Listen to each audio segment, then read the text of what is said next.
recorded live in Jacksonville, Florida. This is Trivia Warfare. More than just a pub quiz, Trivia Warfare is your gateway to a worldwide trivia community. Join your hosts, Jonathan. We just described Ric Flair as Neanderthal Man and Planet of the Apes. Carmela. That would irritate the hell out. I'm like, I just want my groceries. My ice cream is melting. Ben. 4 halogens in that list. Oh my God. You're like, it's not the halogens. I'm like, no, Ben, no. Those damn halogens got me again. Erin. I haven't started cooking more, but I have started thinking about cooking more, so I've looked at a lot of recipes for things. Mostly cocktails. Zakia. I'm a very happy evil genius. Yeah. And Nick. For all the listeners out there, if you spend enough money, you can be where I am today. And the rest of the Trivia Warfare Army for another week of fun and games. Now here's your host, Jonathan Oakes. Hello and welcome back to another episode of Trivial Warfare. We are the podcast that takes the pub quiz out of the pub and brings it home to you. My name is Jonathan and I'm here today with Erin Barkley. Hello, Erin. Hello, Jonathan. I am here today with Rob Everett. Hello, Robear. Hello, Jonathan. All right, I want to know which one of you had a harder workout this morning, Erin or Robear? Which one? I slept in, so. Robear, have you got her beat? I did a push-up and lifted some 2x4x12s. Robear's winning the fitness journey. Erin, you got to step it up. Got to step it up. I'm so tired. I have to step it up now because I have a hot dog mile to run next week. I don't know what that means. It kind of exactly how it sounds. It's basically you have to eat 4 hot dogs amongst running, every quarter mile. So you start the race by eating a hot dog and then run a quarter mile, eat another hot dog, run a quarter mile, repeat until you finish the mile. Why? That was my question. One of my did you lose a fantasy football league? No. One of my regular trivia teams at Eastern Market Brewing is the Run Club, and they started this 4 years ago. We're just like, hey, let's see what would happen if we just try to do like a beer mile, but do it with hot dogs. And so they kind of peer pressured me into it, and ever since then, I've been the trivia guy who my dog runs with me, and we do this every year. So this is year number 4. Wow. Is your dog a dachshund?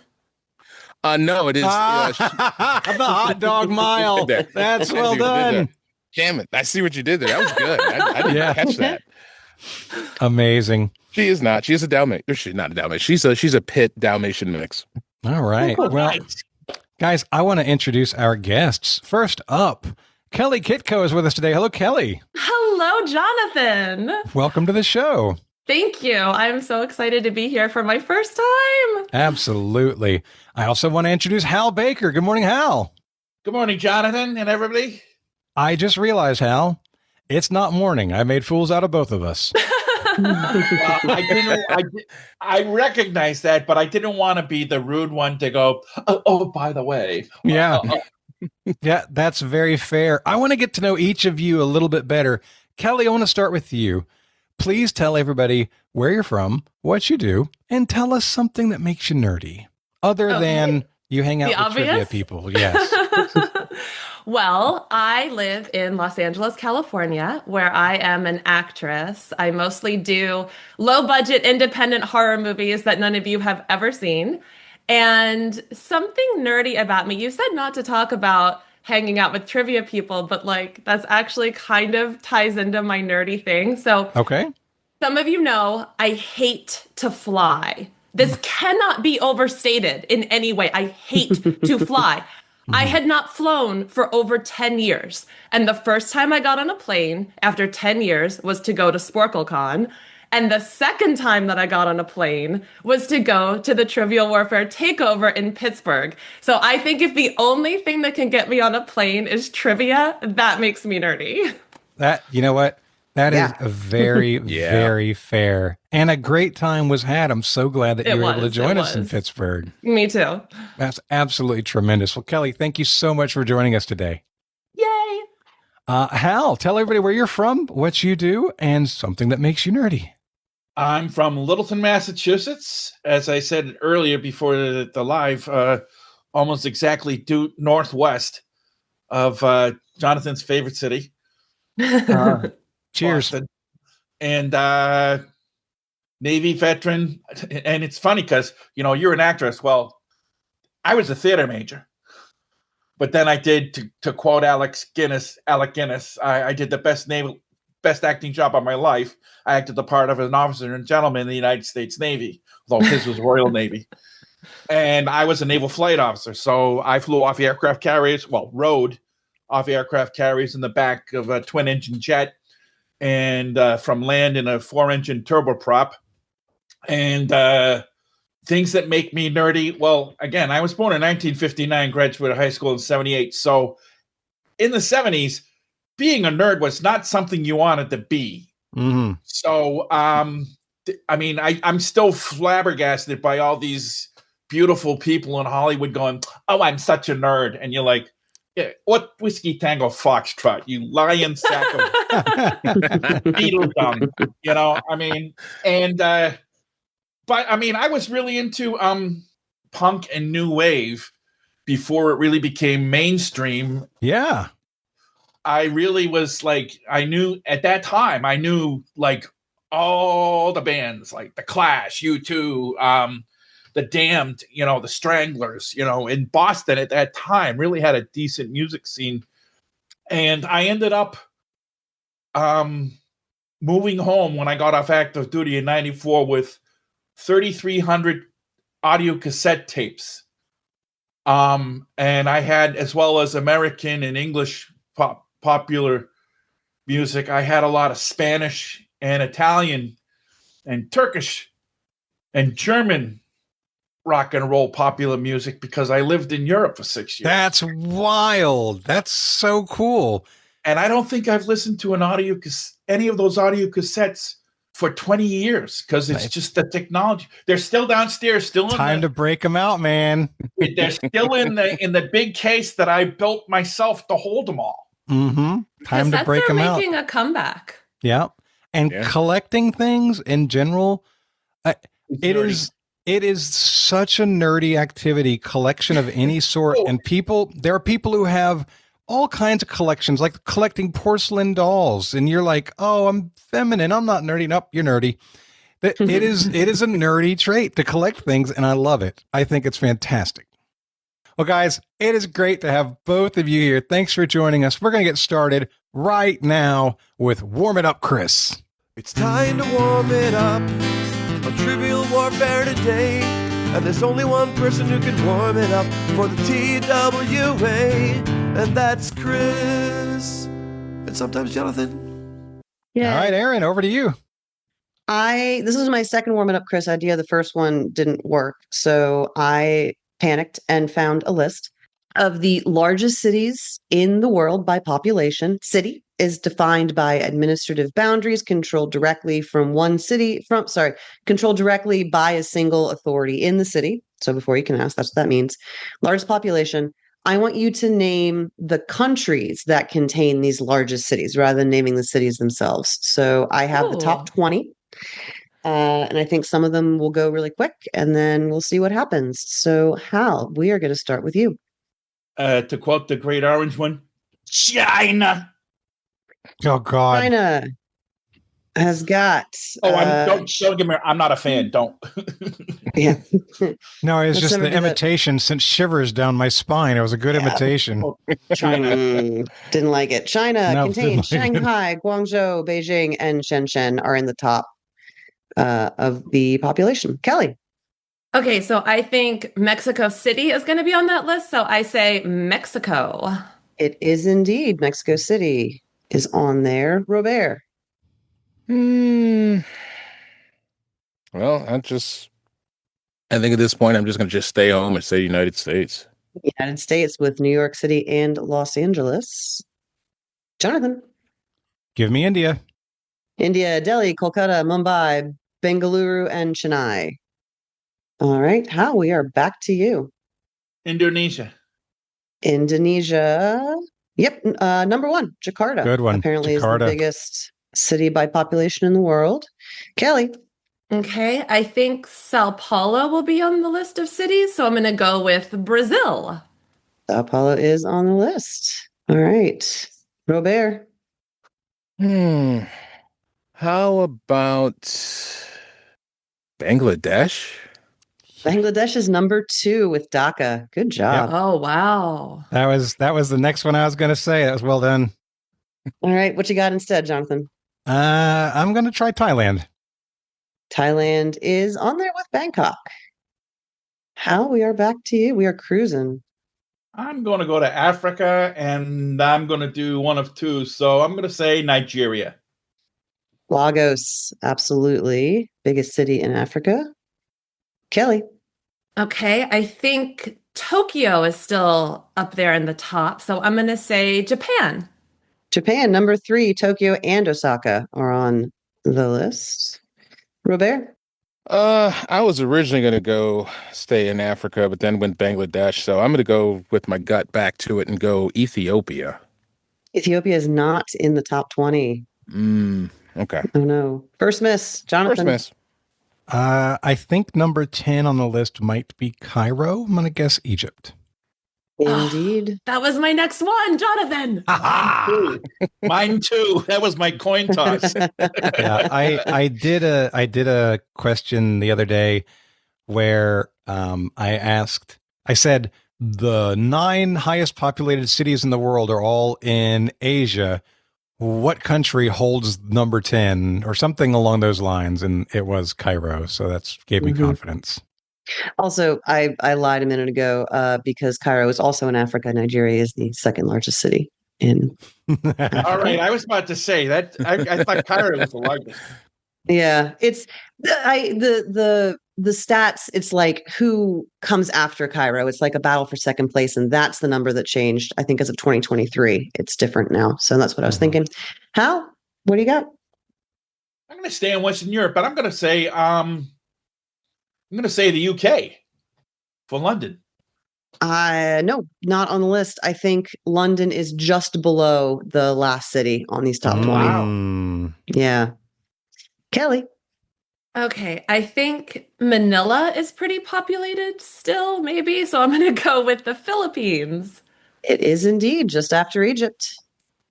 Robert, there are 1, 2, 3, 4, 5, 6, 7, 8 countries left. We're going to go around one and a half more times. Yeah. And to add some guesses to my list over here. Yeah. I just been blanking right now. I'm thinking I'm just gonna go just based on land area. And I'm not sure if they even have one, but I'm just gonna go Australia. Australia is not in the top 20. Okay. Jonathan. I'm gonna guess the Democratic Republic of the Congo. Kinshasa is the city that Nigeria or that Lagos just surpassed a couple years ago. DRC is on the list. All right, once more through. Hal. Okay, I'm going to move to East Africa. I'm going to say Kenya. Kenya is not on the list. Oh, sorry. Kelly? Neither the person nor the place. Correct. Hi, Kenya. Okay. Sorry, hi, Kenya. Thinking about maybe Buenos Aires. How about Argentina? Indeed, Argentina is on there. Oh, Nice. Robert. Oh, this list is cutting down. I think, well, one, I think I'm going to be wrong because I think I'm completely running out of countries here. I mean, again, my mind is just thinking land area and space. I know it feels like it should be maybe an answer, but nobody's said it yet, so I think it's going to be wrong. So I'm just going to go with Russia. I'm glad you did that because you said land area and then went not Russia. I'm like, why? Moscow is up there. Oh, okay. Good job. Jonathan, you got 1, 2, 3, 4, 5 more to choose from. Am I the last one? You are the last one. Okay. So I was debating between going South Africa or South Korea.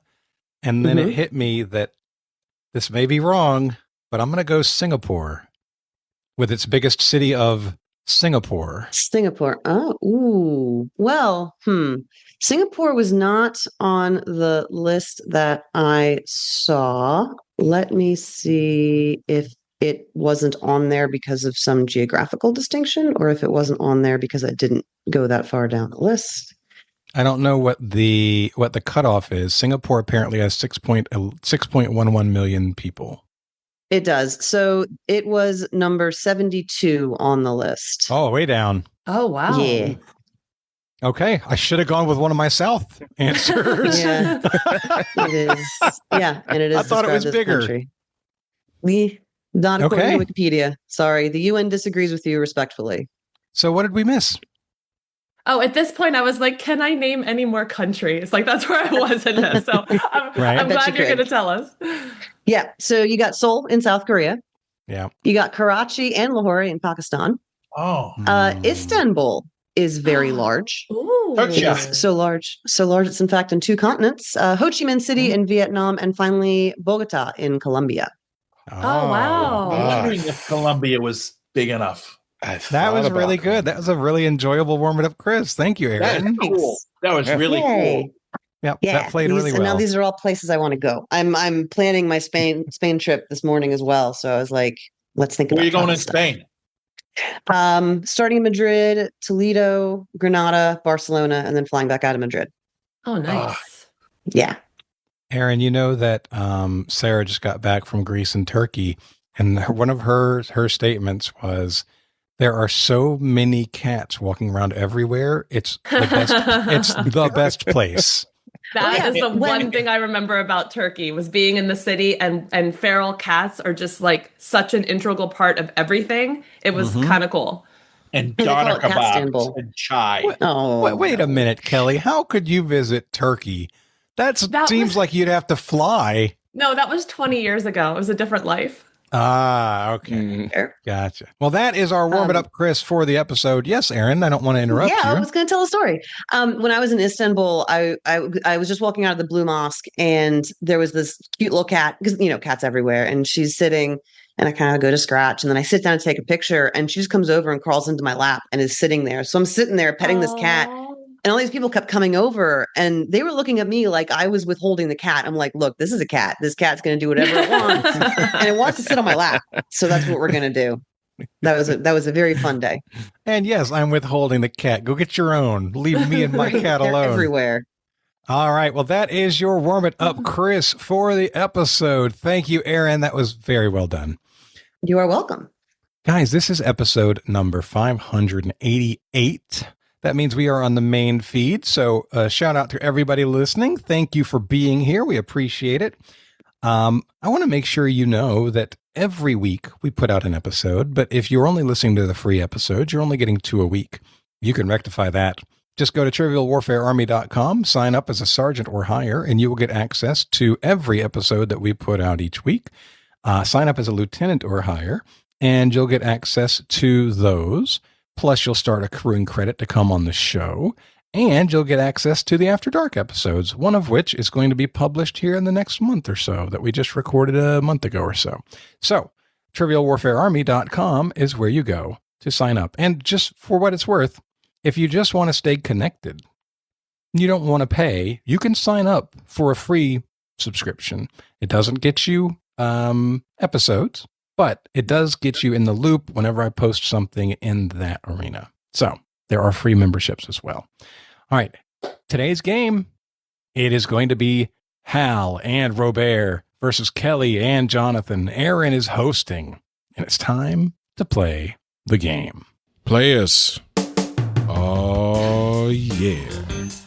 Y'all know what time it is. This is Mr. Literature himself, cordially inviting you to the game.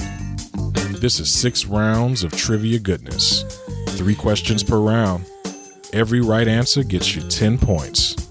In the middle, we'll take a pause for the cause and ask a midpoint question worth up to 20 juicy points. After round 6, you can wager any or all those points you've been building up and take a shot at the final round.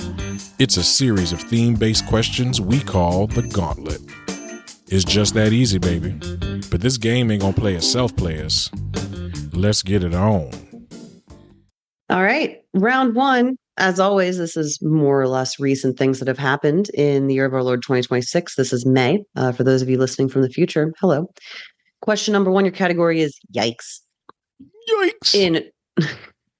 In 2026, an independently organized Easter egg hunt in Long Beach ended abruptly, alas, when one of the participants found what? Which is about 12 times larger by length and width and hundreds of times larger by volume than an egg. Just for clarity, because I see you guys doing math, the 12 times is length and width. So it's not 12 times longer and 12 times wider. The dimensions. It's bigger than an egg. It's 12 times bigger than an egg, is what you're saying. Let's say that. Yeah. All right, we're locked in. Yeah.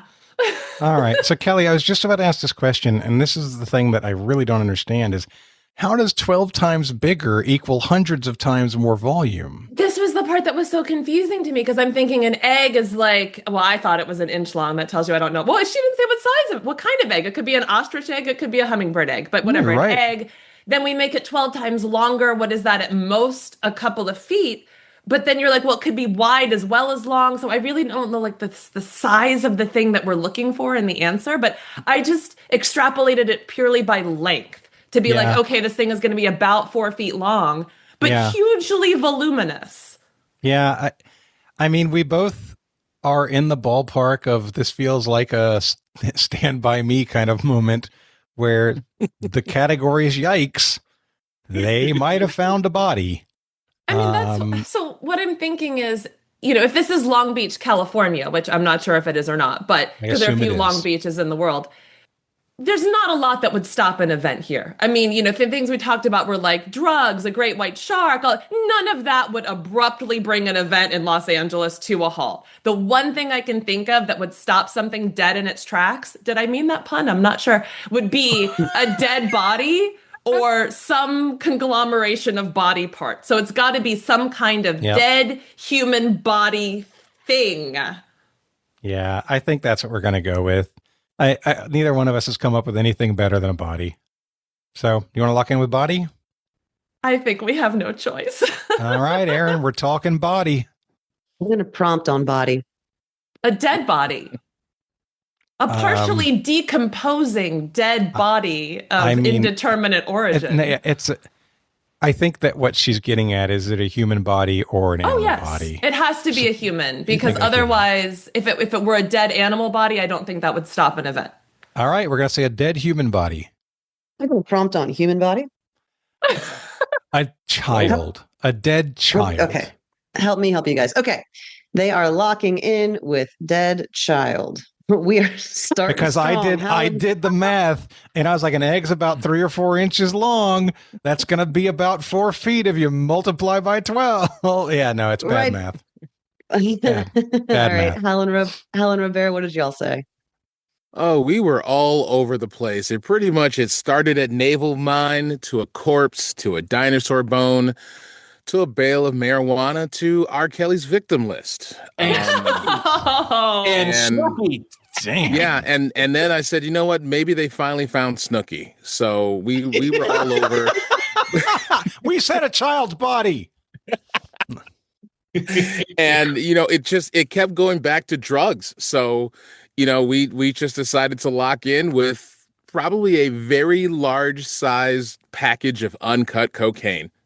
Yeah, because I've lived in California, and I'm sorry, Kelly, but no, drugs are not as commonplace as some people in Los Angeles think. I mean, in Long Beach. I was going to say, in the port of Los Angeles, come on, that's most of what goes in and out of there. Yeah, but it's usually hidden. It in the open would stop everybody in their tracks. All right, Erin, save us from ourselves. No, this is fun. All right. So I tried to kind of backpedal on the math. It's about 12 times larger than an egg. And I told the chat this when I Googled how much larger is redacted than an egg. That was what I got. And I'm at math. So I am going to give points to Kelly and Jonathan because the math is what screwed y'all there. Your hint here was the word alas, which is a weird word to use because the specific thing that was found was a human skull. Oh. How is that hundreds of times larger by volume? Like I said, that's what the internet told. I think part of it is the irregularity of it. No. It can't be hundreds of times more. If you like the volume of 100 eggs would more than overflow a head. Can I refer us to the Kelly's bring in the body parts. She's got a ratio. No, that's Yorick. That's Yorick. Yeah. I knew him. Yeah, I apologize for that, and I tried to backpedal and fix it. And all right, we will take credit. We will take credit, and we appreciate it. Take the W. All right, round 1, question 2. Category is kudos over confidentiality. In March of 2026, the position of the flagship of the French Navy was revealed by a sailor who posted his activity to what app? All right, we're gonna lock in. Okay. Sigh of relief. Robear, it's TikTok. I'm kind of inclined to think that more than Instagram. The only thing that's kind of hanging out is Telegram. But then again, I think the Western Europeans are really, like a lot of Americans, into TikTok, stuff. And I know that that's happened several times where, luckily, before they went on cruise, but there's been several U.S. Navy ships that have been in port before a cruise where they've had junior enlisted, and even a junior officer in one case, post to TikTok, "Hey, I'm aboard the USS Super Secret." It's like, what's the matter with you? So I'm I'm on the ship, and this is my glow up, and then and look, and here's our top secret gear. See, right? Yeah, I'm trying to go TikTok also.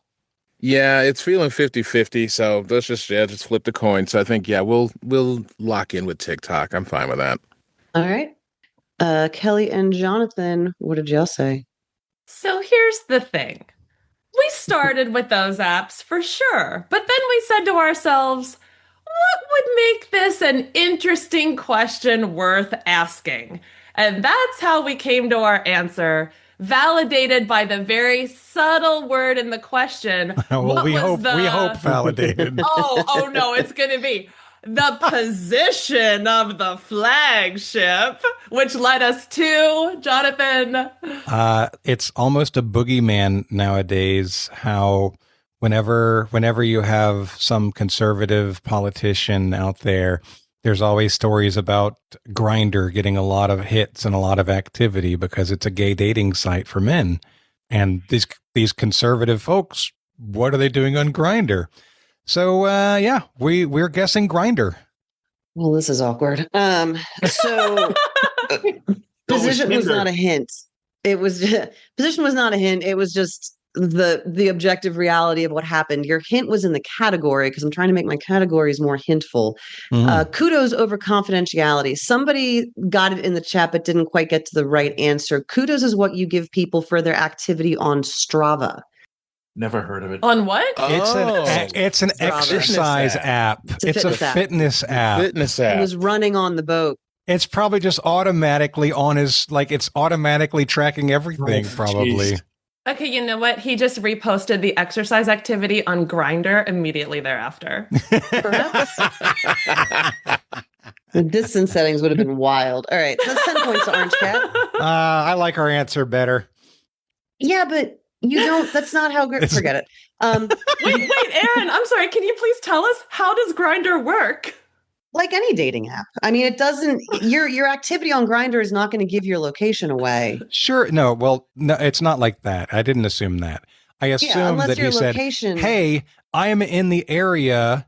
Who wants to hook up?" That is a way of posting your information to a site. It is, but they were in the middle of the ocean. Well, I mean, they're going to go to port eventually.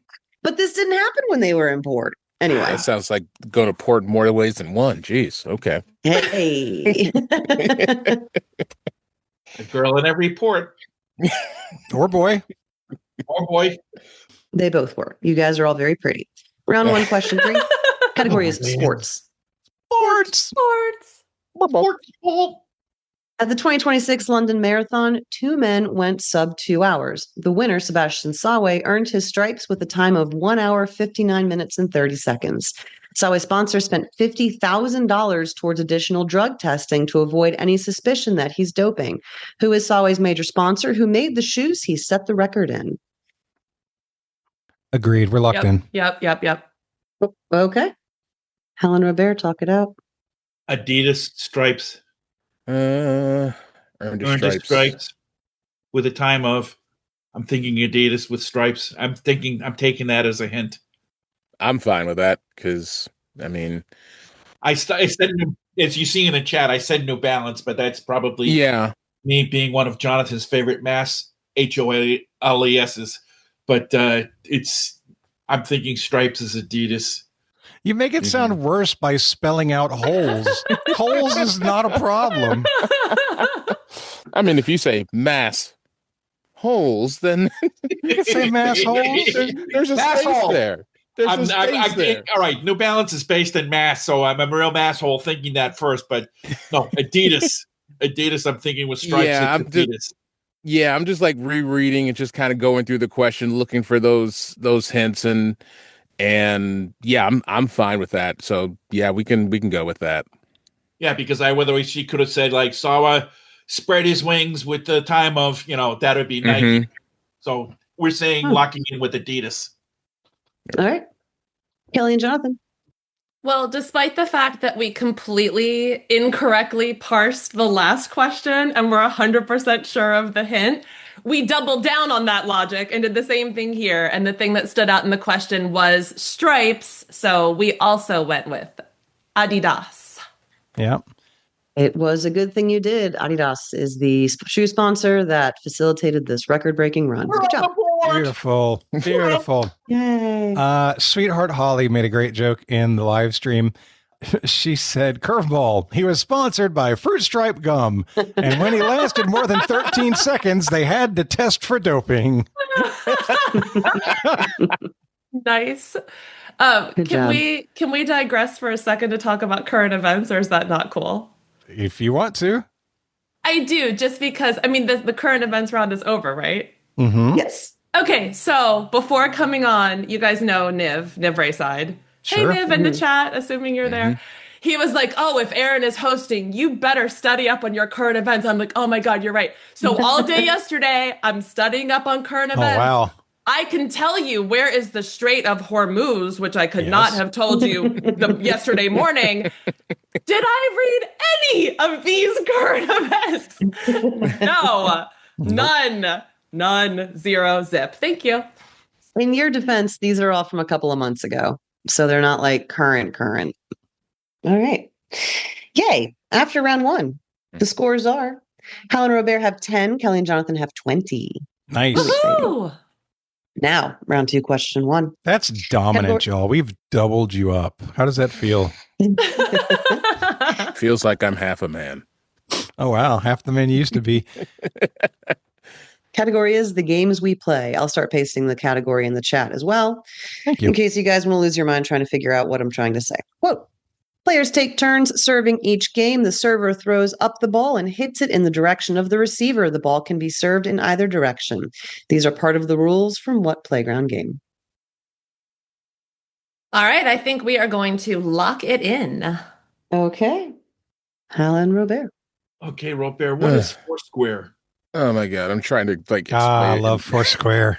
I'm trying to explain it in my head. Like basically, it's kind of just this playground game where you're actually in a square that is sectioned off in 4 little squares, and you're essentially like serving and bouncing essentially like a dodgeball type ball back and forth.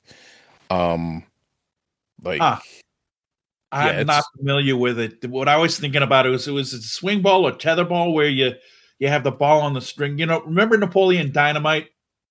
I actually never saw that.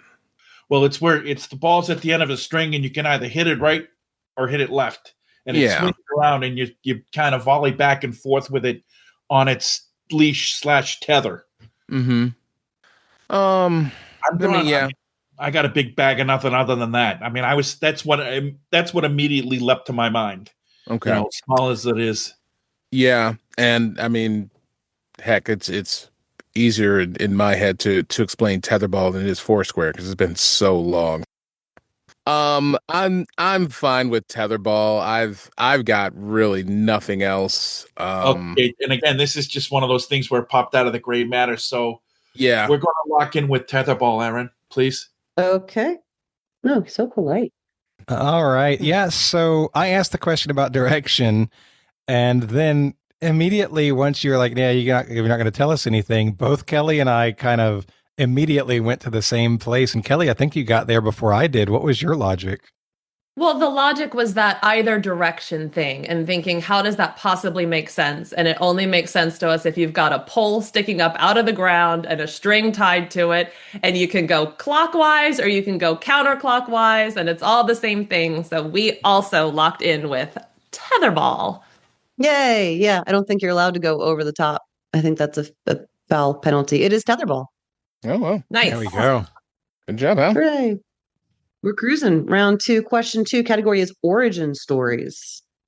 What talk show host was born in a London underground station that was being used as a shelter during World War II? Presumably, they knew who his father was since he was there. All right. We're going to lock in. Okay. Oh, man. Sorry, Robear. We're both coming up with really good arguments, and we're both exactly, I think you said you're 60% sure and I'm 60% sure. Yeah. I'm thinking Jerry Springer because I know he was born in London, and I'm 60% sure that the timeline fits for being born during the Blitz. And you're saying Maury Povich because, like, Kleenex is the father. You are the father. You are not the father. Right. But I'm thinking his father was Shirley Povich, the famous sports writer. And I don't think he ever did a tour as a war correspondent overseas during World War II, but I may be completely wrong. So we're in this coin toss. Need an answer, though. Flip that coin. It's your call. Jerry Springer. Okay. Kelly and Jonathan. I cannot think of a conversation more similar than the one that we had over chat. Because, again, parsing the question, Jonathan kept saying, like, the father is the key, the father is the key. And I was thinking, like, oh, it just means he was overseas. He was where I wasn't thinking about the nature of the talk show. And as soon as we honed in on who is your father, then it was one of two people. It's Jerry Springer or it's Maury Povich. We flipped a coin. And what did we choose, Jonathan? We figured that Povich sounded like more of a European name. We didn't have any information about where Jerry Springer was born, so we went with Maury Povich. Oh, boy. Oh, boy, this is exciting. We can tell by your voice. Oh, Sorry, boy. I'm so excited. This is great. so exciting. So exciting. Thank you, So Ray exciting. Walston from Fast Times. I'm looking for the names of his parents. I'm doing multiple things at once. So his parents were Prussian refugees fleeing the Holocaust, which is why they were in London in World War II. And his name is Gerald Norman Springer, born February 13th, When 1944. you started that, I was sure you were going Povich. I started feeling like Povich might be the right when she said that, too. Povich sounds so Polish. Oh, it is East European, but Shirley Povich, his dad, was a famous sports writer. In fact, his father was on the that Ken Burns documentary, Baseball, several times. Well, see, you had actual knowledge. That's very helpful for answering questions. I'm trying this new thing where I reward that instead of just letting people guess. But yeah, and you guys in the chat are right. Like, Maury is more closely related with the whole "you are the father" thing. But I was gonna do some hint about, like, no word on whether they chanted his name in the station over and over when he was born, but that would have been too easy. So yeah. Okay. It's all tied up. Round 2, question 3. Category is American history. When asked about their activities, what early American political party was advised to claim they had zero knowledge about such things? Members of this party include John Wilkes Booth and Millard Fillmore after he left office. Yeah, we can lock in. Okay. They're locked in? Okay, Robear, I mean, I'm sure you know this, the Know Nothings. That sounds familiar. Yeah, we're locked in. Know Nothings. Yeah, I'm good with that. Yeah, this is one of those rare situations where when I'm editing, I actually have to add space between the end of the question and the locking in because you want to give the listeners a couple of seconds at least to pause it to think. And that lock in was so fast. Yeah, we instantly, the question very clearly talks about not knowing anything. It's going to be the know nothings. Well, that was easy. That's the answer. Ta-da. I don't know. I have no color. Fun fact, since you mentioned John Wilkes Booth, I was recently, now that I've gotten on a plane, I just keep going and going. It's not really by choice now. We had to go see my parents on the East Coast, and we were driving through Baltimore, and I said, let's stop at the Greenmount Cemetery. And who happens to be buried at the Greenmount Cemetery is John Wilkes Booth. And so we set about finding his grave. And do you know what his grave is covered with? No. Pennies? Erin, you are correct. It is pennies, which I thought was kind of fun and sweet and heartwarming. So, yeah. You can't get away from Lincoln even in death. Yes. Yeah. Huh. All right, Erin, was that the end of the second round? At the end of round 2, we are tied at 40. Ooh. That's a good game. Yeah. Round 3. Category is art. Art. Fiore di Campo is a Chihuly installation that consists of fountains of colored glass in the ceiling of what hotel? Yep, we're going to lock in. Okay. Hal and Robear. All right. Robear, yeah. When I think of fountains, I think of the Bellagio in Vegas. I mean, at first, the Fiore di Campo is, Fire of the Fields, the Phlegraean Fields outside of Naples. But, but then the Chihuly's, he's a modern artist, if I recall. And yeah, so the Bellagio in Vegas with the fountains and with an Italian theme. So yeah. I'm cool with walking in with the Bellagio. Yeah. The Bellagio Hotel in Las Vegas, locked in. Sorry. Okay. And Kelly and Jonathan. That was a very similar realization. And Kelly, I love I love the aha moment there. We both had our own personal aha moments. It was really nice. Yeah, admittedly, art minor here who's never heard of this person. So I'm going and thinking I can't tackle it from that angle. Like I got excited when I heard art and then I hear this and I'm like, oh, great. And then it's like, okay, well, we have to come up with something. Hotels, names that sound Italian. First one that comes to mind is Bellagio. And then the aha moment is fountains. So we also locked in with the Bellagio. I'm literally thinking to myself, I don't know the name of any hotels in Italy. How are we ever going to get this right? Yeah. And yet you did. It is the Bellagio. Nice. Woo-hoo. Yeah, the last minute edit I made was I removed the fact I said Las Vegas originally in the question. I'm like, that's too easy, but you guys figured it out anyway. Thanks for all the fish notes. If you ever see one Chihuly piece fall, you've seen about 100 Chihuly pieces. Oh, I don't know if that's true. I've seen a lot. They're all nice. They are all nice. Apparently, he's a real. My mom's a glass blower, and she has some friends in the glass blowing community who know him personally. They're like, yeah, he kind of sucks. Wow. But so then he's a glass hole. Is it the glass blowers that have the glory hole, or is that? Yes. Wow. That is glass blowing.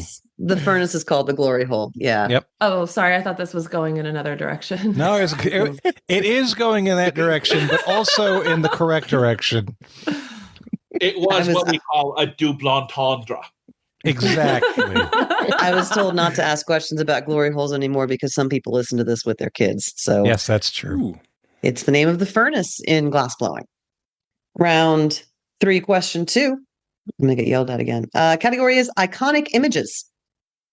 Radio astronomer Harold Kraft created an image depicting radio waves from pulsar CP 1919, which was replicated on a certain iconic 1979 album cover by what post-punk band? How are you thinking the same thing I am thinking every time I type it? Okay, you guys, literally, Jonathan and I are typing the same words at the same time. Yeah. Unfortunately, that means we're thinking in the same direction, which means we're only going to get somewhere together or we're not going to get somewhere. It's better to have perpendicular thinking. Would love an answer. Now? Yes. All right. All right, we're locked in. Robear and Hal, I need an answer. Yeah. All right. First of all, I don't consider 1979 post-punk. That's what Wikipedia said. It's a genre, not a time. They're a bunch of lying sack of.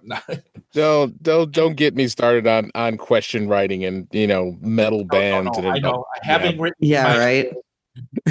So we were thinking about a bunch of stuff. We can't. I mean, it was like, you're not considering ELO post punk. No, God, no. And then thinking Supertramp. No, they were before '79. I forgot Supertramp. And then it was like Talking Heads, and then Robert said Joy Division. And you know what? For some reason, the kind of like I seem to remember Joy Division having an outer space cover. So not really knowing who Harold Kraft was, I was fine with it. So I agreed to go Joy Division. Okay. Jonathan, Kelly, you guys had the same conversation with each other. What was that conversation? Oh, it was rough. We named a lot of bands. We were unable to cleanly define what post-punk is. We ended up settling on targeting new wave and progressive rock. So that means we were talking about bands like the Talking Heads and Flock of Seagulls, and then what about Steely Dan and Rush and Yes, and all of these bands are all making music during this time. Kelly, as soon as they said Joy Division, I saw the album cover in my head. Oh no. See, I would not have thought of Joy Division as being post-punk. I know Joy Division, but I think that really threw us off with trying to narrow it down of what are we even looking for. So I guess we went in the wrong direction. Yep. We said Rush. In my head, I can see it now. It almost looks like mountains. Like if you cut a slice out of a mountain range, and it's like a dark blue with light grayish lines, and they're cut a slice out of it, and it's like this across the top of that slice. There's a hill, and then a valley, and then a hill. It's gonna be Joy Division. Well, I don't know how we managed to name 25 bands of the time and not Joy Division, but we managed to do that. Yeah. And kudos to Robert, who says, post-punk has got me punk. Because I know I was stuck in punk, and I thought about Rush too, because then I thought about those albums, and I was at Rush, and I was like, wait a minute, I need to get out of this. And so, I just went to, one of my favorite channels on Sirius and just kind of flipping over to New Wave. And I was like, all right, let me start to think of what the heck gets played on a New Wave station. Mm-hmm. And yeah, it just went to Morrissey, to Yaz for some reason. And and then it's just all of a sudden I was like, hey, let's Joy Division. Oh, Jonathan, love just tore us apart again. All right. What do you got? I got another yuckioid for you guys. Sorry, not sorry. Category is sports. What will we write? Wait, what? Oh, you You never said. I didn't need to, because when they said their answer and Jonathan was like, oh yeah, and then described the album cover perfectly, I forgot that I hadn't said that was the correct answer. Yep. Yeah, Robert. Nice job. You guys named a lot of bands. Okay. Now, moving on. This one's another yuckioid. Category is sports. Sports. Neither the Texas Rangers nor the Minnesota Twins began with those names. From 1961 to 1971 and 1901 to 1961, respectively, those teams were known by what name? Locked in. Oh, good. Do you want the team name or like city and team? Team name. Cool. And they're locked in. Kelly, I'm pretty sure it's the Senators. The Senators don't exist today. I think they played in Washington, but I'm not sure. I'm relatively certain that the Senators existed twice, and both times ended up getting moved out to different cities. And it's ringing a bell for me that the Rangers and the Twins were those two cities. So, like, trying to even understand this question from the perspective of someone who doesn't know sports, we're talking about this is the same team that moved around. This is not two completely different teams at two completely different times. So the Senators were a team. Let's say they were a team in the 40s and 50s, right?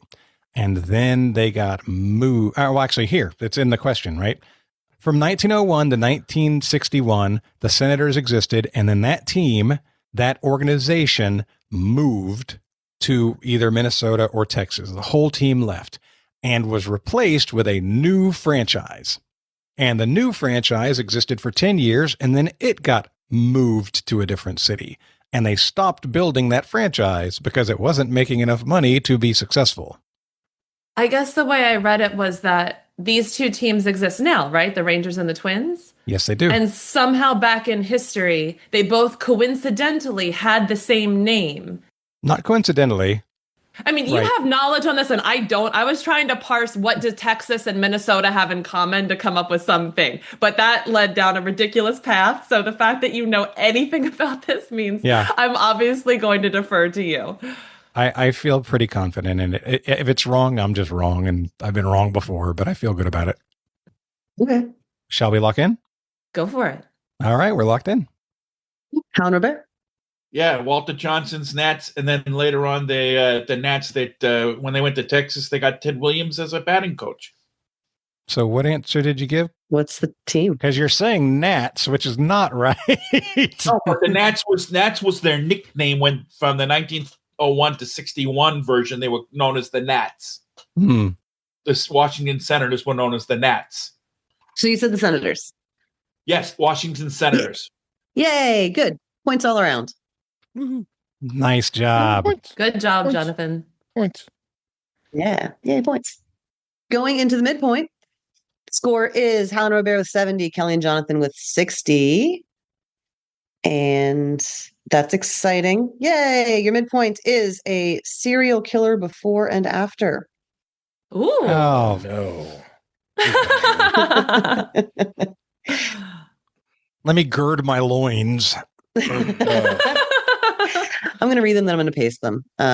So if you don't get them right away, that's okay. You'll be able to read them in a moment. Number 1. So there's 4 of these, so 5 juicy points each. Each of the answers contain someone who did a lot of crimes. Number 1. A candy bar containing peanuts, caramel, and fudge was probably not among the things a certain politician dropped on Cambodia in the late 60s and early 70s. Number 2. Paul Michael Levesque absolutely had nothing to do with the 27 murders that occurred between 1981 and 1984, most famously during the 1893 Chicago World's Fair. Number 3. A certain duo's outstanding 1989 adventures did not include luring people into their van in the 1970s. And number 4. I don't think you should stab them here. I don't think you should stab them there. I don't think you should make them dead, no matter what that guy's dog said. We're locked in. Okay. Hal and Robear, y'all can talk it out. Oh, geez. Number 1 is the candy bar containing peanuts, and caramel, and fudge. Probably not among the things a certain politician dropped on Cambodia in the 60s and early 70s. So, of course, that was Richard Nixon and Snickers. But, I mean, all I can think of is the Snickers speech. But, I mean, he wasn't a serial killer. He may have been a mass murderer, but that was like all in one go. And then the Paul Michael Levesque, nothing to do with 27 murders between 1891 and 94, most famously during the Chicago World's Fair. You know, you said the Triple H. Right, because Paul Levesque is his nickname in the WWE world is Triple H, Hunter Hearst Helmsley. But the serial killer at the time, well, that going with that naming structure, HHH, the serial killer, I believe it's H.H. Holmes. So that rings a bell. That's the guy who had the hotel, I think, wasn't it? something like that. All right. And then a certain duo of outstanding 1989 adventures is Bill and Ted. Did not include luring people into their van. So I'm thinking Bill and Ted Bundy for number 3. Okay. You know, and then I don't think you should stab them here. That's Son of Sam I Am. Son of Sam I Am, Green Eggs and Ham. I'm getting Green Egg Sam I Am from Green Eggs and Ham. So Son of Sam I Am for 4. Okay. Nixon, Snickers, Checkers. Checkers was the cat, right? Checkers was the dog. Yeah. So Snickers is the Snicky Dick Nixon. Snickers Dick Nixon. Snickers Nixon. How'd you like to be called Snickers Dick? I'm gonna need an answer. That's veiny. I got a big dog. I got a bag of nothing. You so gotta hope it's a king size. Yeah. Yeah. You guys, your time's up. You got to give an answer. Yeah. Snicky Dick Nixon. Yeah. Nicky Dick it is. All right. Kelly and Jonathan, start from the bottom and tell us what you said. That's exactly what we were going to do. Good thinking. Kelly, you got the last one, the last 2 before I did. I got the first 2 and you got the last 2. I got the last 2. It was a tag team effort. Yeah, why don't you cover yours and I'll cover mine? Well, Bill and Ted's Excellent Adventure, obviously led to Ted Bundy, everyone's, favorite handsome serial killer. Let's be honest, I would have gotten in his van. No, just kidding. Then the next one, Son of Sam. And I was like, oh, what is the rhyme that actually goes with it? Or what is the, what do you call it? Dr. Seuss thing that actually goes with it. So we did get Son of Sam I Am. And then Jonathan's wrestling knowledge always comes in handy because I would have been useless on that one. Jonathan? It's useful, right? So number 2, actually having the 3 names almost threw me off. I'm like, Paul Michael Levesque. Michael, who is this? And then it's like, just ignore that. Paul Levesque is Triple H. And I knew that I actually started with the H.H. Holmes because he did the Murder Hotel. He's the first known serial killer. So it's like, okay, H.H. Holmes. Oh, it's Triple H. It's Triple H.H. Holmes. Cool. Okay, nice. And the first one, it's the Nixon administration, but it's a couple levels down from the president. It's going to be O. Henry Kissinger. O. Henry. Yeah. Y'all locked into Snickers, but there's no nougat in that question. There's no fudge in a Snickers. Once you said a couple levels down, I was like, damn, that's right. Okay. And I mean, we can quibble about whether or not Henry Kissinger should be classified as a serial killer. I think yes, and you guys said Nixon anyway, so I'm not really sweating it. Jonathan, Kelly, nice job. You guys knocked this out of the park. A little bit of good color. teamwork. Yeah, 4 for 4. What's up, Hal? Point of order. He was the Secretary of State. For them to drop bombs on Cambodia, the authority rested with Nixon, executed through a Secretary of Defense. Being pedantic isn't going to win points here. I'm just going to tell you that's not a worthwhile argument here. No, it's valid. I think it is fair to lay that at Kissinger's feet, whether or not he actually made the order. No, it's definitely. I mean, he was the one who argued vehemently for it. Yeah. So, Henry, so people in the chat were mentioning they haven't seen him in a while. They were discontinued in 2019, but there was still a candy bar.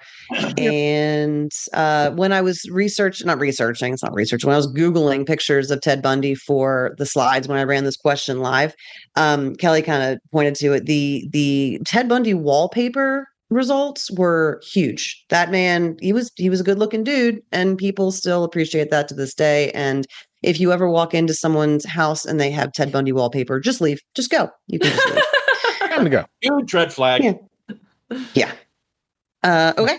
Unless it's, Bill and Ted Bundy, I think is a more acceptable wallpaper to have. So like if it's Ted Bundy, but there's a word bubble that says excellent coming out of his mouth, maybe it's okay. Okay. After the midpoint, 85 points. Hal and Robear, 80 points. Kelly and Jonathan, they made up a little bit of ground in that one because they knew they were murdering kids. Round 4, question 1. Category is words. Words. In 1939, an athletic administrator named H.V. Porter made his first of several innovations in sports when he coined what two-word term, which is today a trademark of the NCAA? Locked in. Wow. Okay, wow. Great. Kelly Jonathan, talk about it. It's really good. All right. Made his first of several innovations in sports when he coined what two-word term, which is today a trademark of the NCAA. So whatever this phrase is, the NCAA owns it. Okay, can I ask a clarifying question of Jonathan, not Erin? Just to, Sure. so like, okay. What you got? NCAA, does that just refer to like all sports that are played at the collegiate level? That's a good way to look at it. Okay, so we're not looking at like soccer or basketball or whatever. It's just sports. No, it could be. I mean, yeah, exactly. NCAA does have soccer, and it does have tetherball or whatever. Okay, but we can't limit ourselves. No, okay, you so can't. This isn't football or sports, baseball or whatever. It's any of them. 2 words, 1939. And I feel like this is hard enough to have a clue. Words might imply that this is going to be a 2-word repetitive term, like the same word twice, possibly. Okay. The other question is, if something is a trademark of the NCAA, like that's the part that's weird. March Madness. I bet it's March Madness. Oh, brilliant. By the way, Hal's reacting. I think I'm more confident in it. Yeah. But March Madness is only NCAA. Yeah, that was where I was going. That like it had to be something that wasn't specific to sports in general. It had to be something the NCAA would trademark. And believe it or not, I know what March Madness is. So I can get on board with this 100%. All right, we're going to lock in March Madness. Hal, how do you feel about that? I was worried we were going to get Jonathan, and sure enough, we got Jonathan. He did, because I didn't know it. Jonathan, I mean, and I could see you working and pots around your brain. And then all of a sudden, I saw that light bulb go blink, and you're like, you either know it or you don't. And when Robear said, typed it to me, I'm like going, I know this. Yeah, boom, we're locked in. I have found that for me, most of the time, I don't either know it or I don't. I know stuff, and I might be able to work into it. Yeah, we got Jonathan Robear. Hey, I would just say for like when you tend to get Jonathan or you understand when you're just sitting in a trivia world and you have to have a poker face, because being a trivia host for 13 years, people come up to me and like, is it this? Is it this? And I just sit there and like, I don't know, maybe. So work on those reactions. Just kind of just sit back and just in my head, I'm just like, assuming I'm right. I'm like, mother. Where's the fun in that? When I give Jonathan a lot of joy, I mean, to be Jonathan is an honor. Oh, wow. Give Jonathan the joy of a very visible, angry, played up, angry reaction is even more of a joy. I love it. I don't think he was going to talk himself out of that answer. So it worked out. Go for I the love laugh. a good visual gag. Yeah. All right.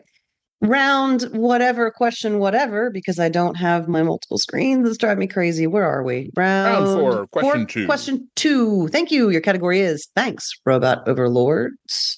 And your question is, although it is most often associated with Cuba, what African-derived music and dance style also has Congolese and Catalan variations? A Google search for this term will give you results that kind of suck. I love that I just wrote out my logic and Jonathan is looking at it like it's the dumbest logic that has ever been logicked in the history of Trivial Warfare. Locked in. Okay. All right. No. So we're results that kind of suck are either means hey, when you look for this dance, it's going to give you things you don't want to see. Or it means that this dance in some way, shape, or form is related to a vacuum or other sucking things. The thanks robot overlords is definitely a clue. I don't understand how it fits, though. Okay, so I started thinking about robot overlords, things that have to do with space. So I'm just going to say what my original logic. But there's no space in robot overlords. Well, but robot overlords to me makes me think of, I was thinking of like space movies, things that have robots in them where they try to take over the Earth. Okay, but robots doesn't imply space. There's lots of robot stuff that's on Earth.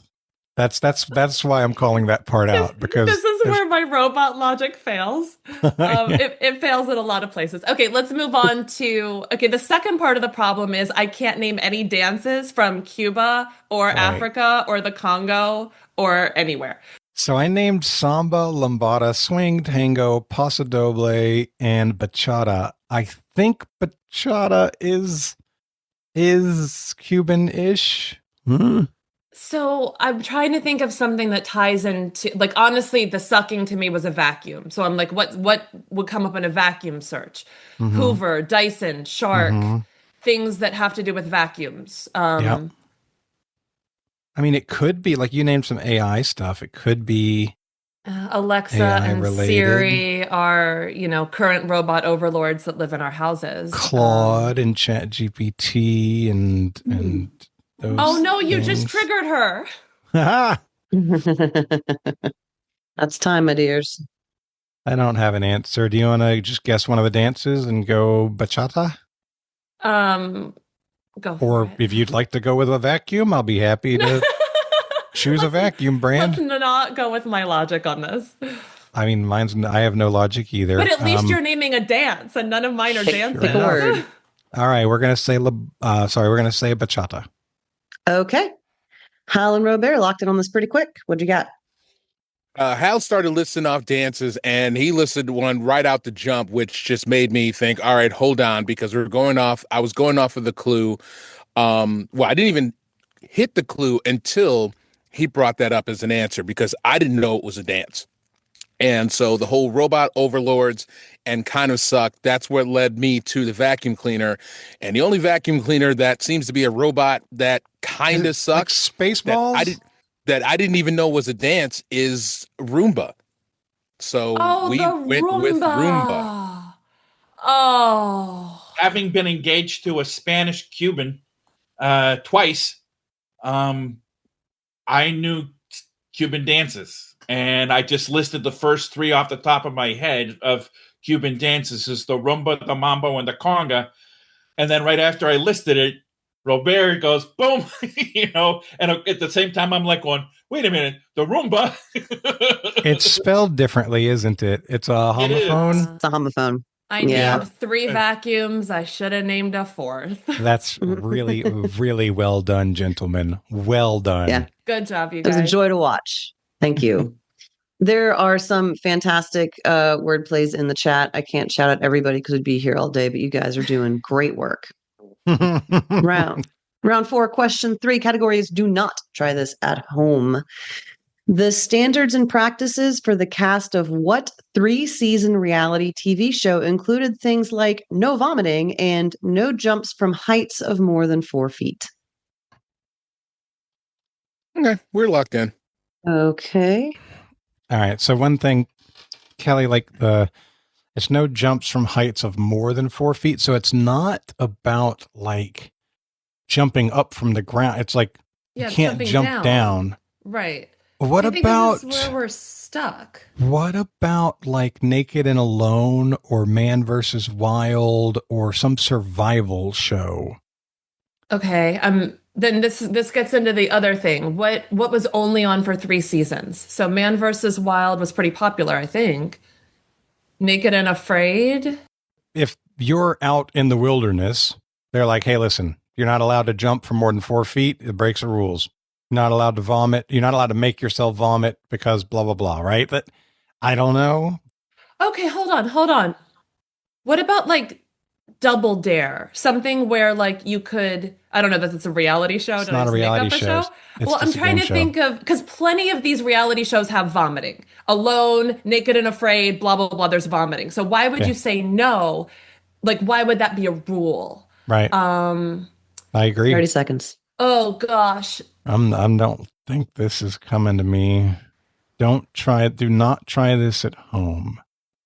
Okay, is that a hint from, what was that slime show from Nickelodeon? You can't do that on television. Oh, okay. Unless it's one of the newer ones. I mean, I go back to the 80s. Try this at home. I heard that. So it sounds like a daring show, more than like a Top Chef or a this or that, something where people are doing something physical. Something where people would want to jump from a height of more than 4 feet. And maybe it's kids. Maybe it's for little kids, and that's why they can't jump more than 4 feet. Could be. A reality show with little kids? We don't have an answer. Do you want to just pick an answer and give it to her? I'll be happy to let you pick one. Yeah. Little kids take on Dancing with the Stars. Oh, no, it needs to be a... Yeah, sure. Okay. Pick an answer. We're going to answer little kids like Dancing with the Stars when they're eating their Top Chef on their Amazing Race. I'm not going to write all that down. I'm just going to put an ellipsis at the end. Fine. Jeez. Hal and Robear, did you have a more concise answer? Yeah, we did. And I mean, I initially pretty much I was going off of do not try this at home because it made me think of the first graphic that you see before every episode. I could be wrong that, it was more than 3 seasons, but I also thought there were a lot of spinoffs that happened too. I've never seen anybody jump from more than 4 feet. We initially were talking about this show and Fear Factor. But then I really thought about it with Fear Factor, and I was like, I've seen them jump for more than that. They've just been wearing harnesses. So we went with my first inclination, which was Jackass.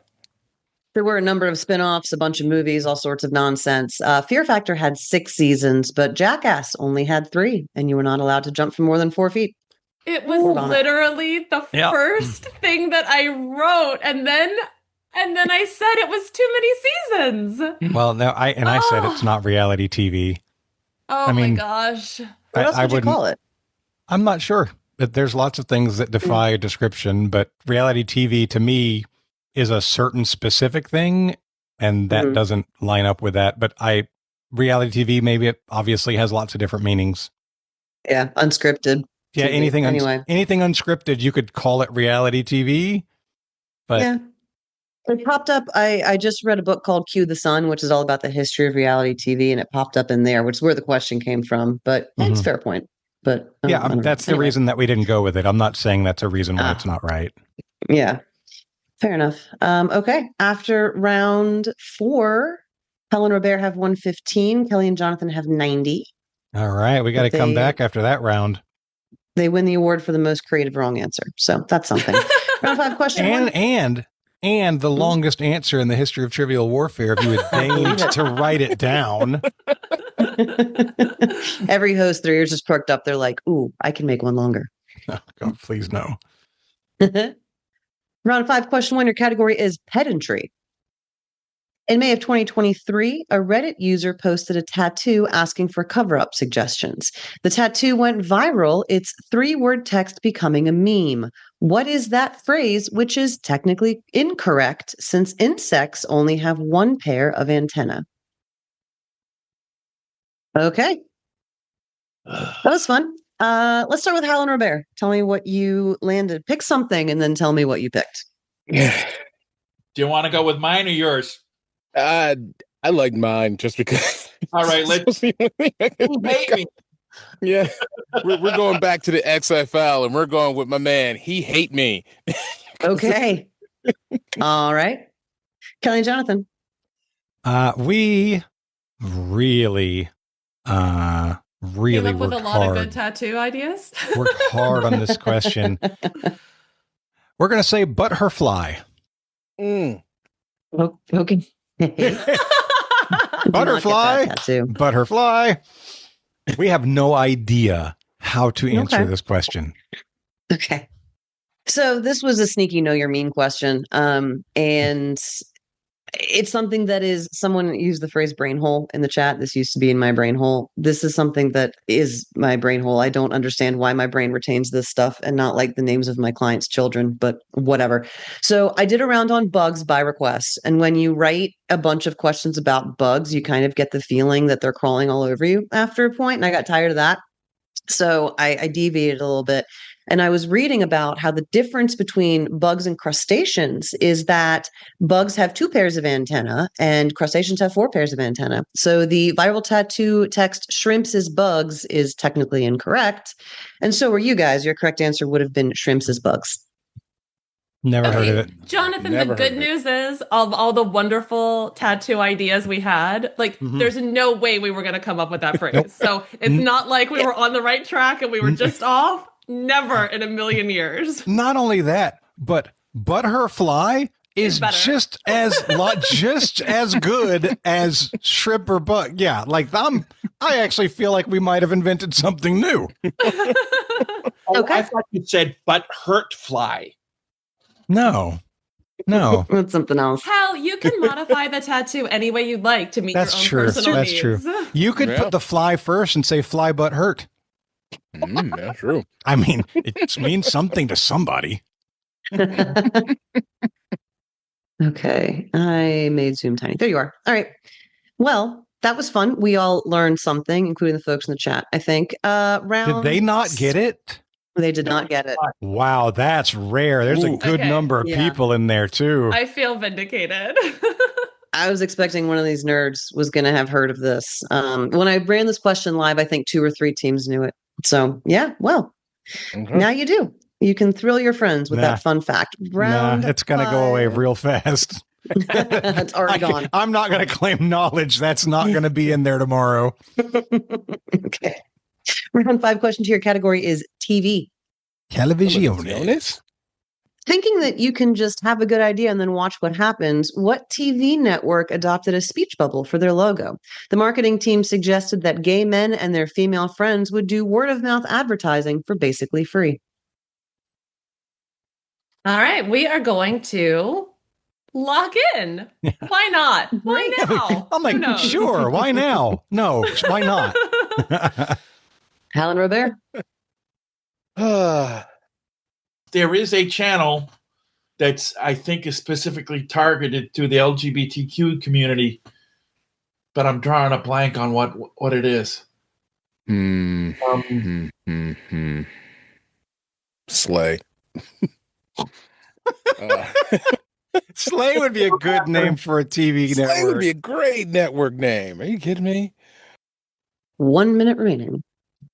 I don't know why, but for some reason, I think Lemon seems to be popping into my mind. I don't know why. I was thinking about that. It's not Spike. That's supposed to be the macho. You know what? That's all right. This is where my thinking is going to go. In the beginning of the question, she said, thinking to have a good idea and watch what happens.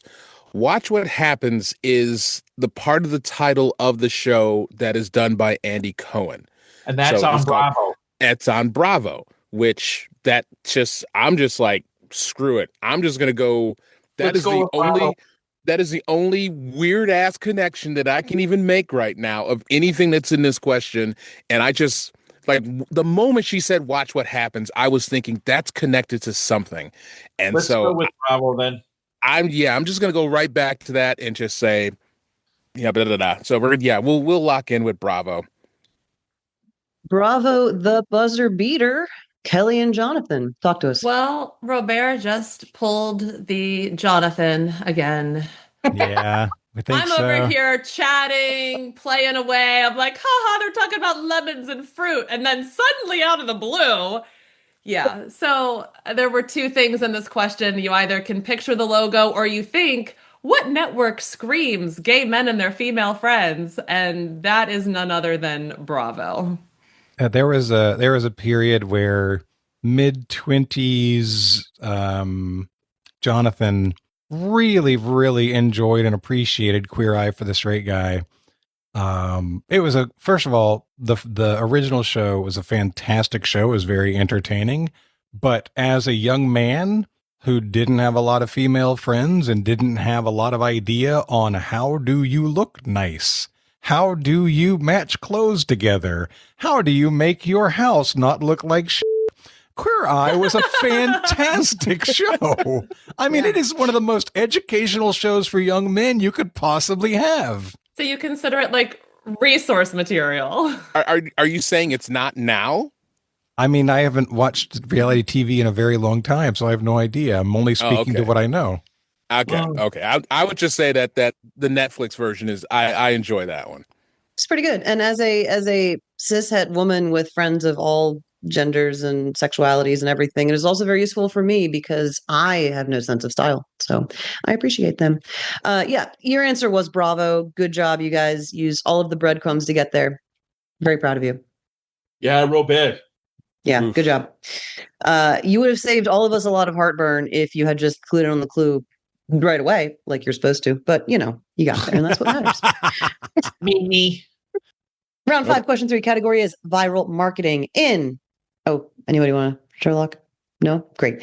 In an attempt to lure people to his booth at the 1983 World's Fair, H.J. Heinz offered people a souvenir charm of what if they came to the booth?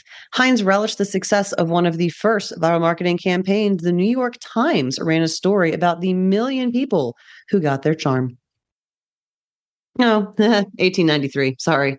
1893 World's Fair. Yeah, you guys don't remember the 1983 World's Fair in the question doesn't say? Yeah. So I don't actually know. Locked in. All right. Jonathan and Kelly, you got 2 minutes, 2.5 minutes. So Kelly, you just asked Chicago dog. Was that a thing then? And I think actually that hot dogs probably became a thing as a result of this moment in time. Like hot dogs didn't exist until around this time. Oh, right. Okay. Like the first viral marketing campaign, she used relish in the question. I mean, I think it's real dumb, but it feels like it's going to be hot dog. Okay, hot dog was the first thing that I said, thinking that World's Fair might have been in New York, right? And then because to me, New York was tied with hot dog, like Coney Island, something like that. This is definitely Chicago. When we got to Chicago, I thought about the Ferris wheel, because that was the iconic thing at the Chicago World's Fair. So it's like, would you have a charm of a Ferris wheel? Would you have a charm of a hot dog? But because, like you said, the word relish is in the question, how do you not go with hot dog? Yeah.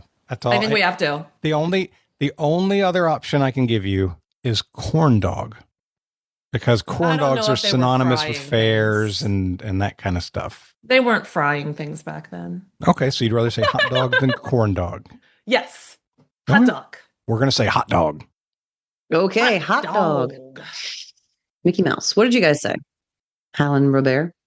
Hot dog, diggity dog. Yeah. Similar logic. And that was one of the ones where I looked at the question print as you printed it. I'm like going, first of all, H.J. Heinz was dead by 1983. Yeah, sorry about that. It was a very special souvenir. My brother-in-law's father retired as the chief counsel of Heinz Corporation. And so, yeah, it was John and Mark, and I forget the other one's name. So, yeah, we said hot dog. Similar logic and work through for it. So you guys all picked up on the clue. Someone in the chat says corn dogs were not invented until the 1900s, which I didn't know, but now I do. It is interesting that you both said hot dog because it is very similar in shape to the charm that was actually given out, which was a Heinz product of a pickle, which is what you used to make relish. Oh, that was the other option. And I put that down in our chat. And of course. Yep. And if you guys had gone to the Heinz section of the Heinz Museum while you were in Pittsburgh, you might have known that because that's where I learned it. So, and apparently, just really quick, the hot dog as we know it was popularized in the 1860s. So, all right. There we go.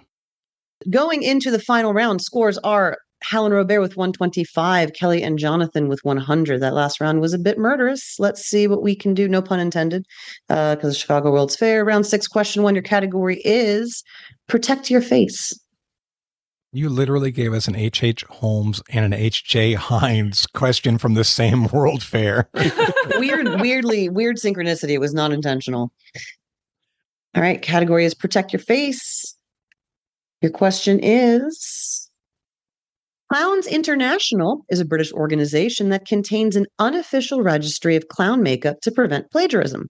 The clown's makeup designs are painted on what objects which were used for their vague similarity in shape to a human head? That is time. Hal and Robear are going to come to you guys first for your answer. We really kind of went around and I was thinking fruits at first, and then we both kind of started saying, well, needed something that didn't have much color so it wouldn't distort the colors. So we kind of settled up on white eggs. Okay. Kelly and Jonathan. We also started with fruits, but then thought if there's going to be a registry, they can't rot. Like I was like pumpkin, watermelon, whatever things. And it's like, no, they won't stick around. It has to be something that won't rot. So then we came up with some other vaguely round things. We named a bunch of stuff. None of it felt good. My favorite was balloon, but we don't think balloons would last either. We ran out of time. We're going to say pie tin. Okay. That's the saddest anyone has ever sounded talking about pie. This was a little more accidental synchronicity. Oh, no. There's some 8th graders in math class that really say pie really negatively. Homophone. A little more accidental synchronicity here. It might have helped if I'd told you guys this is vaguely similar in shape to a human head, about 1/12 the size. They paint them on eggs. Oh, no. Oh. Yeah, Robear. Yeah, Bill. Kelly, we weren't close. I don't think that we would have ever guessed it based on the criteria we were using. I wouldn't have gone with it because it was so small. I would think it would be hard to paint on an egg. I would think it would be about the same size. It's like a whole different art form. A lot of them. Yeah. I mean, clown's very talented. It's ostrich eggs. No, chicken eggs. Ostrich eggs. Okay, whatever. Give it a Google when you're done. It's very alarming. If you don't like clowns, do not look at it. Round 6, question 2, category is notoriety. In 2015, what woman was one of Time's 100 most influential people, Glamour's Woman of the Year, and was the youngest and wealthiest self-made female billionaire, according to Forbes? I'm putting self-made in quotes because no billionaire is self-made, but whatever. In 2016, the only major list she appeared on was Fortune's list of the world's 19 most disappointing leaders. We're going to lock. Okay. We were just about to. Alan Robert. Yeah, and one of the options was Kylie Jenner, but that's too early. And back in that day was the day of, I think that was the time of Theranos. So we were thinking Elizabeth Holmes because she was all over everywhere, and then everything imploded, and it was just like, oh no, she's a fraud. Well, what do you expect? I mean, her father worked for Enron. Apple doesn't fall too far from the tree. Kelly and Jonathan. I'd like to read our chat. Starting with Kelly, then back and forth. Kendall or Kylie? No, not in 2016. Which Jenner? No. Wait, those happened in the 2020s. Wait, leader? So this is 10 years ago? This is the lady who had the business that was fake. Thera something. Yeah. Elizabeth Holmes? There you go. That sounds right. What was her company? Theramin? Something. Yes. It's the billionaire thing. Or is that just an instrument? Thavanos? Something like that. Theranos. There it is. We said Holmes. Again, this was completely accidental. I swear I pulled these questions from games I've run over the last 3 months, but it's another Holmes, specifically Elizabeth Holmes. Points all around. Nice. And finally, round 6, question 3, a different kind of viral marketing is your category. The late 19th century War of the Currents led to Thomas Edison trying to convince people to refer to what as getting Westinghoused. It was an attempt to smear the Westinghouse brand, which was making similar products to Edison. Oh, you spell way better than I do. You probably smell way better than I do, too, now that I think about it. Yes, she does. Oh, yeah. What? Fair enough. I think we should lock that in. Are you okay with that, Kelly? Yes. Reluctant. Considering I spelled it, yes. Yes. Okay. Hal and Robert. To paraphrase your cat, Erin. Meow meow.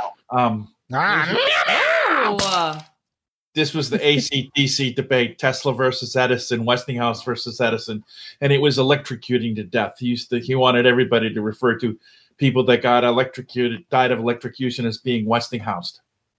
Okay. Kelly and Jonathan. I mean, should we just read the chat again? It's basically the same thing. Yeah, we were very much in the same mindset. It's like he was trying to convince people that alternate current was dangerous. That was his goal. And he electrocuted an elephant to try and prove it. So we both finally agreed it was electrocuted. I learned that I can't spell. Yeah, you were not close. Oh, you were close enough. I knew what you meant. The actual and points all around for this because it was electrocuted. Specifically, he wanted people who were given the electric chair. He wanted the electric chair to be called getting Westinghoused, which is grim and I think kind of hilarious. Dang. Honestly, you could spin that. I think that could be great marketing.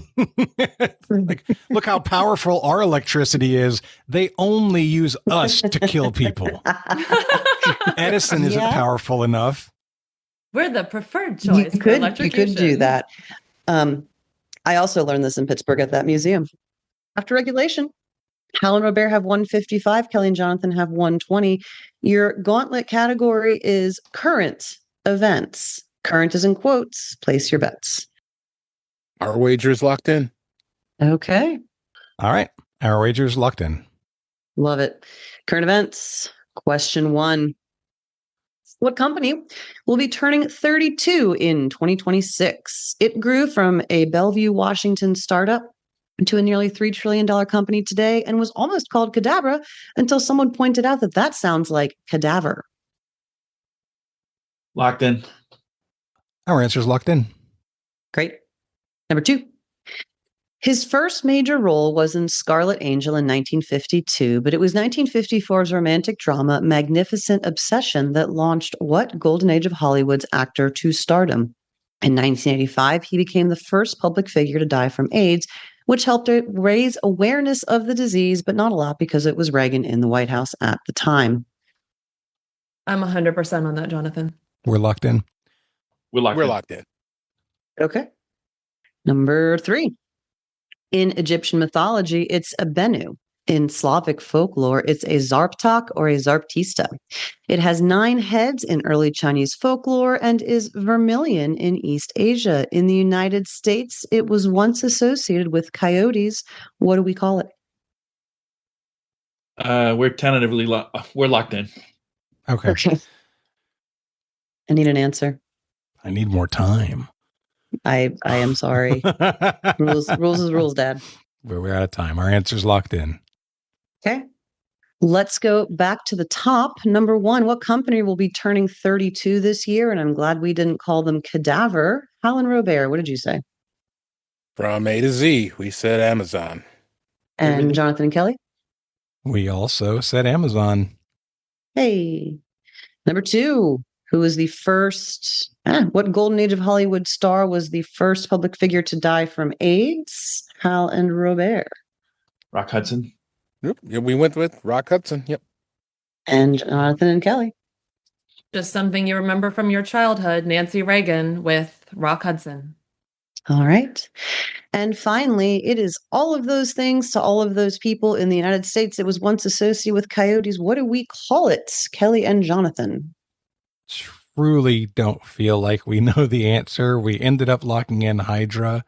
We realized that the category has relation to bodies of water, Amazon, Hudson. We just could not figure this out. We said Hydra. Okay. And Robert and Hal. We don't want to say. We did not figure out the connection with current until Jonathan and Kelly started talking about it. And so we went with my favorite thing, the Chupa thingy, aka the Chupacabra. Chupacabra. God, I love a red versus blue reference. A+, Robert. All right. Chupa thingy. Number 1. You guys were super quick on two of these. Number one, it was almost cadaver, but we call it Amazon, like the Amazon River. Number two, the Golden Age of Hollywood star who was taken by the AIDS epidemic was Rock Hudson, like the Hudson River. And I want to give a shout out to the chat because they got this basically right away. And also, they've been making some really killer puns while you guys have been thinking. All of these things. It was once associated with coyotes, and Niv, again, this is unintentional, but Niv called it. You guys realize this was almost an entire Erin game without an obligatory hockey question. The Coyotes played in the River Phoenix. That's a phoenix. Oh. Nah, would not have got that. We didn't get it. Nope. So it comes down. It kind of comes down to wagers. It comes down to wagers. Let's start with Kelly and Jonathan. What did you guys bet? Well, we assumed that their lockout bid, if they were to lock out, would be 86, which meant if they missed, they would finish with 69. I felt good about that being their wager when we heard Hal laugh out of nowhere, thinking that perhaps they had just reached the point where they did the math and realized that missing it would leave them at 69. We wanted to be at least one ahead of that, so we wagered 50. Okay. And Hal and Robear. Hal, what were you laughing about? He said, we're thinking, should we wager it all or then go for the lockout, and then he said something lower, like I went 0, and he says something more like 20. And then he goes, we could be really cheeky and just go 3. So we went with 3. Oh. Well, very funny. So with the final score, what made that cheeky? Because that was exactly how many I thought we weren't going to get right. Yeah, we were not confident with the final category, justifiably so. Yeah, good job. So with a final score that does not really tell the true tale of the game, final score of 70-152, your winners today are Hal and Robear. Woo! Good job, you guys. Good win. Different mother. Good win and smart wagering. Well done. Really well done. And Erin, fantastic job. That was a super well hosted game. Yes. Appreciate it. Oh, good job, everybody. Some of those were tough. Yeah, they were. Well, they're supposed to be. That's why we're here, right? If it's not challenging, it's not interesting. Yeah, that's true. That's a stupid thing to say. Sorry. Before we go, we like to give everybody a chance to do shout outs or promote causes that they care about. Hal, you're on today's winning team. We're going to start with you. All right. I'm a veteran, and I'm early involved in the VFW and the American Legion, and I'm a real cheerleader for the VA and the mental health services. And I came across several charities dealing with suicide prevention for veterans. And it all kind of ties to chronic depression. And it goes with one of the things that you guys have started talking about as one of your sponsors about the mental health. And it's basically just, if you're a veteran, you have services available to you at the VA. VA's problem is what it's always been. It's been underfunded and understaffed. But they have a lot of services, and the mental health services, it's not just PTSD. Chronic depression is one of the things that affects men over 55 more than a lot of other things. Anxiety, fear, anger. Just, if you're a veteran and you're having mental health issues, call the VA, man. Reach out. They've got the services for you. I think that is a spectacular shout out, and it is a really well thought out statement. Thank you for that. All right. Kelly, we're going to come over to you. Well, first, I just want to shout out to all of the trivia spouses and partners. Eric got on a plane to fly to Pittsburgh to meet you guys. He doesn't care about trivia. You're always talking about Sarah supporting you. Like, it means so much to have somebody just there to have fun with you doing the thing that you love. So I want to say thank you to everybody who lets us be here and supports us in doing this thing that we love. And you just mentioned Niv, and he was on the chat with the River Phoenix.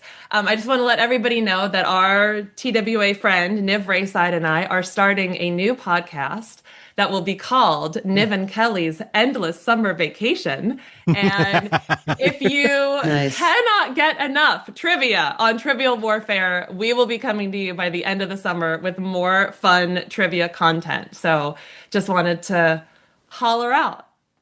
Nice. Very exciting and super looking forward to it. You guys are both very fun. You are very engaging, and I think it's going to be great. Yay, thank you. All right, guys, that is going to wrap us up. So for Kelly, for Hal, for Robear, and for Erin, my name is Jonathan. This has been episode number 588 of Trivial Warfare, where it's not just trivia. Wait a second. I'm not going to forget this time. We got top fans. We got top fans from the live stream. Top fans. Sometimes I forget, but I don't want to. I've never seen, so it gives you like XP in the live stream chat as like as top fans. I've never seen one go up to 275 before. A 250 is usually at the top. So Sweetheart Holly with number 1 in the live chat today, Roz Hood number 2, and Lindsay McKay number 3. So thank everybody who is in the live stream. I'm actually going to look forward to going back through it because you guys were hilarious today. Very engaged. And we really enjoyed it. Yeah, a lot of fun in the chat. All right. So now I'm wrapping up. This has been Trivial Warfare, where it's not just trivia, it's war. Bye, everybody. Peace. Bye. Thanks for listening to Trivial Warfare.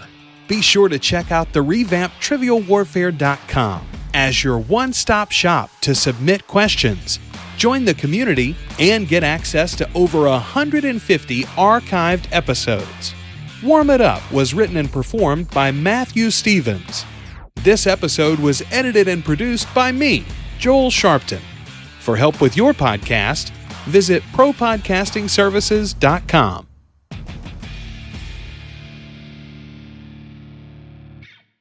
Where the things that drive you nuts are the things that you're very often guilty of. And I'll never forget, I put my arm around you because, of course, I heard you on the podcast all the time.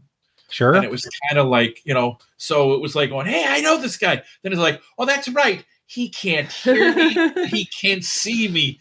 And I felt like such a goof. And I was like going, and at that time, I was already in my late 50s. And I'll never forget. And you went, well, I am single. And I was like going, oh, God. It's like, hey, old Jonathan was funny. I like that. Oh, God, I made him feel even worse. No, not at all. I walk around events and get-togethers hugging everybody. Yeah, I was going to say, you're not the first person to do that to Jonathan, and Absolutely you won't be the not. last person. Oh,